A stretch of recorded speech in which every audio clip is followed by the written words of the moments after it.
Back to TAO Talk, where we dive into the weekly ebbs and flows of BitTensor. Subnet slots are capped again. We're an agent that's watching everything that's happening in the ecosystem. And as Subnet is trying to crack quantum computing, I'm your host, 563, joined always by my co-host, Brody from TAO Times. And we're pumped to have our friend Varimo on the show. How's it going, guys? What's good? Varimo, long time no see. Yeah, happy to be here. It was good to spend time with you in Paris, Brody. Yeah, that was fun. Is there a little bit of an audio issue, or is that just me? How's it sound now? There's like a... Can you hear me? Is it all right? Yeah, your mic. I think your mic switched real quick for a second there. Okay, but yeah, Varimo, last time I saw you was in Paris. It was a really fun time. We were there obviously for Proof of Talk, met a lot of cool people. I think, who did you meet that was the most interesting person in Paris? I'd say the most interesting was certainly Const. I met him for the first time, which was obviously great.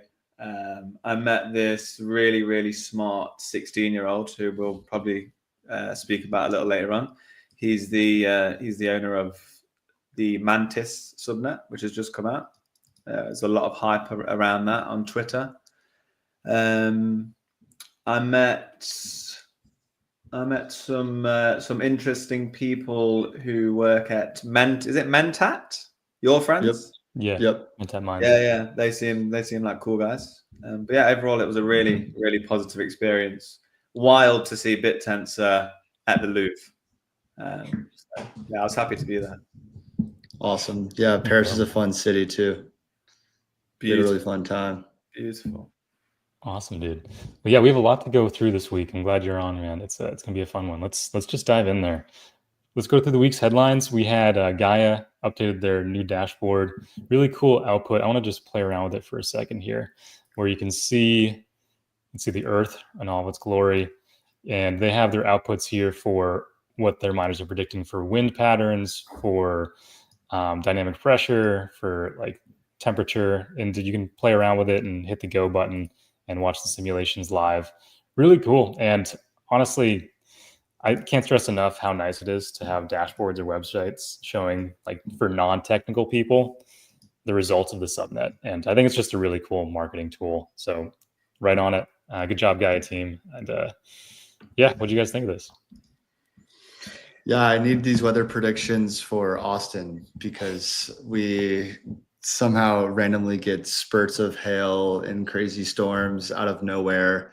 And I'm not trying to get hailed on my car. So if we got Gaia there and I plugged that into my terminal and it gave me notifications whenever there's a hailstorm coming, I would definitely be a user. I actually noticed this when I was in Austin with you, Brody, and Rob and the Manifold guys. Like one day it was like 30 degrees. This is in the UK, like centigrade, by the way. 30 degrees. And then like the day after it was raining. And I'm like, what? I didn't even realize that it rained in Austin. That's a desert. Yeah. Yeah, it's been raining a lot, which has been really nice because it's been turning green. So yeah. And then there was a little sidebar. Then there was a massive heat wave, and it was like 35 degrees. And me, Rob, and James, when we went to play paddle in like the 35-degree heat, it was intense. But yeah, in regards to this dashboard, I think it looks really neat, and I think a lot of subnet owners need to improve their communication with what they're actually building, and these dashboards do a very good job of doing that. So yeah, really agree. It makes them much more tangible, especially when we start seeing revenue figures and tokens per second, queried or whatever. It's going to be really helpful to showcase that and to give weekly updates. I know that the guys over at Shoots are doing that pretty well, and they've got a great diagram that shows how many tokens per day that they're serving. So more dashboards, more metrics, the merrier, especially when it comes to collecting revenue. It's going to be really important so that you can kind of like wrap some sort of valuation framework around a lot of these subnets, which is really what's missing right now. Is people really don't know how to value this stuff, because just speaking with some liquid investors at the conference and just on Telegram and online and whatnot, they all really just choose to focus so much on the FDV when they don't understand that the FDV is set however many decades into the future. Like, it's not truly indicative of the FDV that you would typically take on a 4 to 7 month venture investment horizon, right? Mm-hmm. But in comparison, the market caps on these tokens look very low comparatively to other comps across crypto. So there's kind of this weird concert between this incredibly low market cap perception versus the high FDV perception, with the caveat that the FDV is set however many decades in the future. And we can probably go into this a little bit later, but I had a tweet that was about expecting the sum of subnet tokens to settle into their bottoms around 1.1 to 1.3. And I think that's because the differentiations between the FDVs and their respective market caps will look fairly asymmetric when compared to the field at that valuation. I think a lot of capitulation will occur before that, and we'll get some really interesting opportunities to scoop some really high quality alpha tokens. And this is honestly like the first time I've expressed some sort of like bullish sentiment on alpha tokens in the past like 6 to 8 weeks. So this is kind of what so this is what I'm kind of waiting for. Love that, man. Yeah, we should definitely talk about that. But I wanted to mention here, OTF's capping the subnet slots at 128. Oh, do you have something, Varimo? Sorry, yeah. Just one thing while we're on the dashboards. Yesterday, a good friend, Gaia on Twitter, he sent me a link to Subnet 77 dashboard. So now you can actually click on this website and you can see the total active liquidity that Subnet 77 is actually like garnering. Yeah, I don't know if you've seen that, but it's really, really interesting. Love that. Yeah. Nice. Yeah, and I think was it TAOFi? I think they released one too. Dashboards all around, man. Yeah. But yeah, OTF capping the subnet slots at 128. For folks that weren't around pre-DTAO, there was a subnet slot cap. After DTAO, it was thought that like, oh, we just have subnets go on forever. There's going to be no cap. But we decided to introduce another cap. So what are you guys thoughts on this? What are the pros and cons? Is it less competition? Are there fewer distractions? Like, how do you think about this? I think overall it's actually really good for where we are in the life cycle of DTAO. I think liquidity is being spread extremely thin throughout these subnets. So the fact that we've now got a cap is going to force value to be accrued throughout the current subnets. So I think overall it's extremely good for the ecosystem. I do think it was very sudden. So there were certain people within the ecosystem that were planning to acquire a subnet and launch it, and these guys are legit developers, and they obviously can't buy one now. However, I think now we've got this scarcity element added to subnets, which is another layer of interest, especially as an investor or a trader. So I think it's an exciting time for everyone in the BittensOr ecosystem. Yeah, I believe deregistrations are coming back soon. I don't think they're back now. So people will still be able to like claim a spot. They'll just take over the worst performing subnet. After an immunity period, of course, like subnets that just join get a little bit of a grace period. But yeah, I do agree. It was kind of sudden. I don't remember anyone really talking about this too much, at least in official channels. There were grumblings of this for a while. Yeah, Brody, I'm curious to hear your perspective on this. Yeah, that was a piece of information that I put into my tweet on why I'm momentarily flipping bullish again on subnet tokens is because I think this limits the fragmentation of emissions across new subnets that are further down the long tail that are either unknown or just simply haven't shipped anything yet. So it concentrates the emissions back to the few that are providing value momentarily. So it's puts some gauze on the bleeding. And I think that this will just generally help mitigate against a lot of sell pressure from both the protocol and miners. So I think it's a good move. And of course, like once there's a little bit more maturation in the existing subnets, I think you obviously turn the registration back on and let things kind of, you know, rebalance and find their natural equilibrium again. But until then, I think you have to do some ways that mitigate a lot of the sell pressure, especially from getting emissions to undeserved subnets. And especially during a time where it's kind of critical that these prices are propped up as much as possible to retain any shred of interest in the subnet ecosystem at large. Do you think it was a price consideration? Or was Can it like, you- do you think OTF was like, oh, the TAO price isn't high enough to sustain 1,000 subnets right now? Or was it more of like, we need to focus, this is enough of a test of chain bloat? Yeah, I would be a little concerned if it was like purely a price idea. Yeah, of course. I don't want to speak on behalf of the OTF, and I'm not really privy to those conversations, but I probably would say it's a combination of all of those factors. Less so from like a chain bloat perspective, because every time that there's been something that's could be classified as, you know, a core protocol design flaw, it's been kind of mitigated by the core team pretty quickly.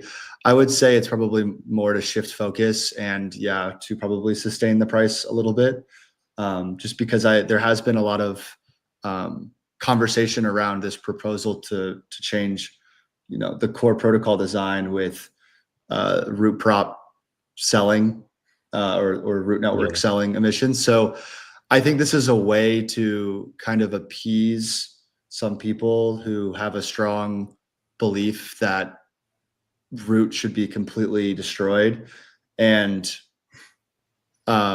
striking a good balance between the people who say that there shouldn't be any core protocol design changes in the interim. So it's a good balance. I think that helps cater towards both parties.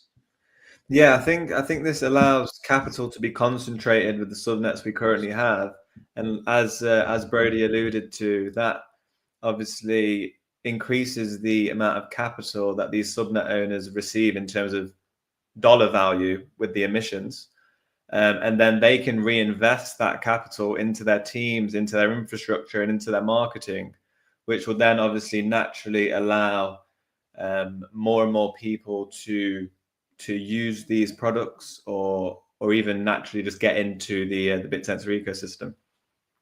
Yeah, I agree. And it was kind of exhausting just how many more subnets coming out that, you know, I think 128 slots is plenty of slots where we can have innovation and churn and have experimentation, but still maintain a relative level of focus. And sure, the slots can increase later on, but like you guys said, I think there's plenty of space for innovation here. Yeah, agreed. Perfect. Yeah, I wanted to shout out, there was another back-to-back week of BitTensor new podcast coming out. Siam released this one it's called BitTensor Revenue Search. So he's talking to subnet owners, and specifically it's about like how they plan on generating revenue with their subnet. So really cool idea, and they have quite the lineup already. They have, Dave Fields from Subnet 33 hopped on, and then Templar, HashTensor, Metanova, and Shoots all on the lineup. Yeah, just really cool. And I love this angle of it too, because obviously revenue is talk of the town right now. Yeah, I need to tap into these. I have a conversation scheduled with Siam next week or the week after the holiday week. Just want to see where his head's at in regards to all of his subnet positions. He's been doing a really great job evangelizing the ecosystem, so appreciate all the effort that he's put in. I haven't watched any of these all the way through yet. It's great that they have a schedule right here. That's absolutely awesome. I need to go back and watch all of these and kind of hear and put the pieces of the puzzle together and figure out how these subnets plan to drive revenue. Yeah, I'm very excited about this. I'm similar to Brody in the sense that I've not actually seen these yet, but they're certainly on my to-do list. And I think everyone in the BittensOr ecosystem is really curious to understand these revenue models and the path to revenue. Because as we know, like subnets are essentially like investing in a startup. And when you're investing in startups, it's very important to understand how they're going to generate that revenue. So if Siam and his co-founder can shine light on that, then that's fantastic. Yeah, broadly speaking, on the topic of revenue and why BittensOr is in kind of an interesting position to find PMF quicker than other startups outside of BittensOr is this constant flow of emissions and incentives, right? And you can kind of be creative with how you use the incentive or the reward in regards to the distribution of your miners, and how that relationship is counterbalanced with your customer, is that you can increase and decrease the dial of incentive depending on where you're trying to find the sweet spot of how much of the activity you need to subsidize versus how much you can collect as revenue to be injected back into the chart to bolster the incentive. So right now I've been talking with the Targon team a little bit, and I don't want to dox information, but they're currently playing with this idea of how do we actually drive revenue, and playing around with the incentive on cranking the dial back to start to earn revenue from the customers and from the contracts that they have signed, and finding that equilibrium where it's the perfect balance between TAO emission subsidy to provide a cheaper service to their clients versus actually collecting revenue to then inject back into the chart. So you can kind of play with it, Yeah, muted there. with my system. Yeah, I think it swapped your inputs. Yeah. Okay. But yeah, I think it's just interesting that there's this constant flow of rewards to be distributed. I had another thought too, but maybe it'll come back to me. Love it. Yeah, we have a section later for revenue too, so you'll get your chance, cool. man. No worry. Cool. But yeah, I want to talk about some fresh blood. Like we mentioned, a lot of new subnets this week, and there's some big brain ones. Hopefully we can understand them a little bit better after today. So like we mentioned, Mantis launched over on 123. It's kind of like a collaborative price prediction subnet is my take on it anyway. Apparently this was like some former top miner on SN8 back when it was time series, like purely time series for Bitcoin. And the whole idea, I think, with Mantis and what they're starting off with is individuals will have like their own edge that they're providing to the market. Like this guy is really good at news, or this guy's really good at flows, and you provide that certain edge to price prediction. And by providing all of these different sources of edge, maybe you can get some predictive value that's better than every individual on their own. That's my interpretation anyway. What did you guys think about this one? Did you look at it at all? No. I have not actually done a deep dive on this yet. I've been pretty busy over the last week, but as I said to you guys before we jumped on, I met the founder or the owner in Paris. Very, very talented young lad. Rob actually was telling me that he had a conversation with him on the rooftop of our hotel for 3 hours on one of the nights in Paris. And yeah, if you can have an in-depth conversation with Rob from Manifold for that amount of time, then yeah, you have to be pretty cracked. So I'm looking forward to doing more of a deep dive on this over the coming days. Yeah, I think you got retweets from Rob and Const and Mog maybe, and the OTF. Like it's getting some attention for sure. So a lot of hype behind this one. I'm excited. Awesome. Yeah, and another one that's got a lot of hype and a lot of questions thrown at it was qBitTensor's launch of Quantum over on Subnet 63. So yes, really a quantum computing subnet.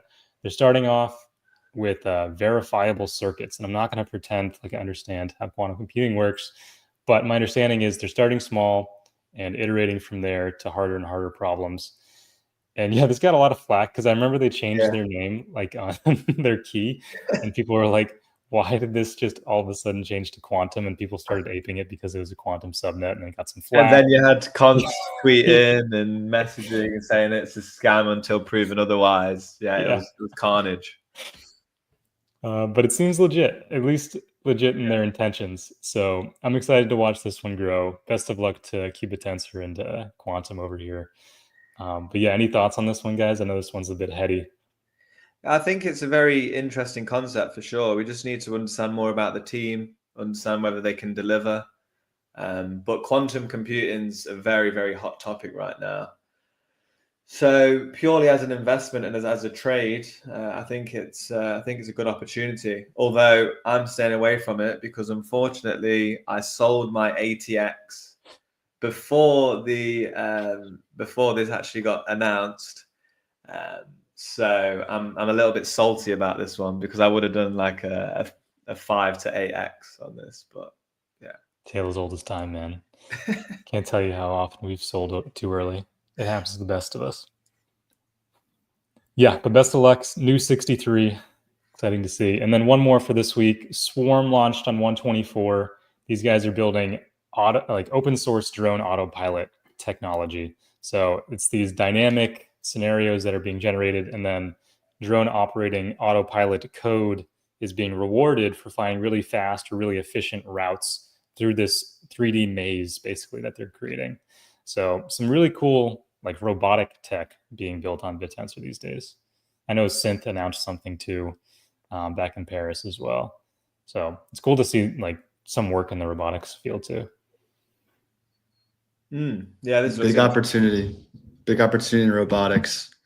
A lot of these public equities are doing pretty well. They also just released a robotics, I think Crane Capital, or I don't know the issuer, but there's a robotics ETF now called COID.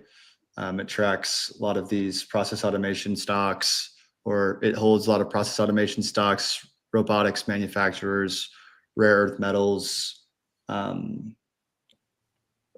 NVIDIA is in there as well. I think robotics is going to be a really big trend heading into early 2026, late 2025. I mean, we were just talking about robotics before the call as well. Yeah.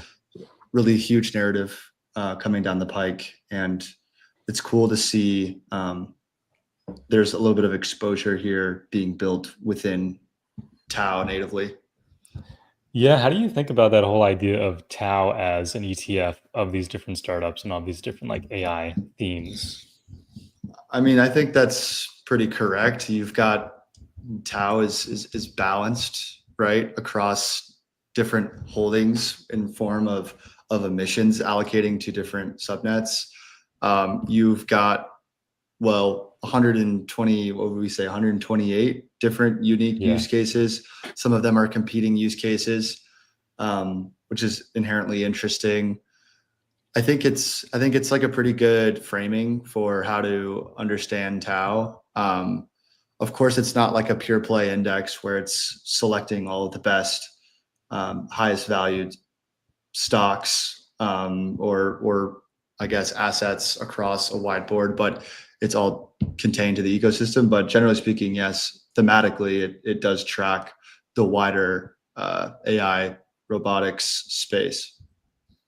It's an interesting idea anyway. Yeah, I want to talk about the top movers for this week. We had an interesting list for the top 20. I only include the top 20 subnets here, try to avoid some of the noise. But Quantum's still quite noisy here with up 300% on the week, cracking the top 20 into rank 18. Very impressive. I think obviously there's a lot of skepticism, so maybe that suppressed the price, and then getting into this week, obviously huge jump here. Yeah, it's nice. Certainly a speculative pump, isn't it? I think it'll just be interesting to see see what they come out with in terms of a roadmap and understanding more about the team, like I said earlier. But yeah, ReadyAI and Score, really love those subnets, and the founders are great guys as well, Max and David Fields. Yeah, very high quality. Yeah, Score released their own podcast last week. We talked about that, and then Max went on like Robert Scoble's show this past week, and they announced that they're finalizing their football club, their soccer club purchase. So lots to be excited about for Score. Pretty pumped for that one. And then ReadyAI have their own. They released that TAO agent. If you guys played around with that at all, it has access to on-chain data, GitHub data, Discord, and X sentiment. And then it's hooked up in the back end to like the ReadyAI structured data. So really cool use case. I've been playing around with it and pinging it on X. Definitely recommend it for folks. You can just ask it questions about anything, and it'll have the data for you. Really cool. Awesome, guys. And then, yeah, I wanted to close out with a bit of a fun one with fill in the blank. I'm going to give you a scenario. You guys fill in the blank. So number one, BittensOr needs more blank. Liquidity. More like new user capital coming in, just in general. Yeah, I think we need more institutional capital flowing in, so these subnets can be sustained and they can actually build what they are setting out to build.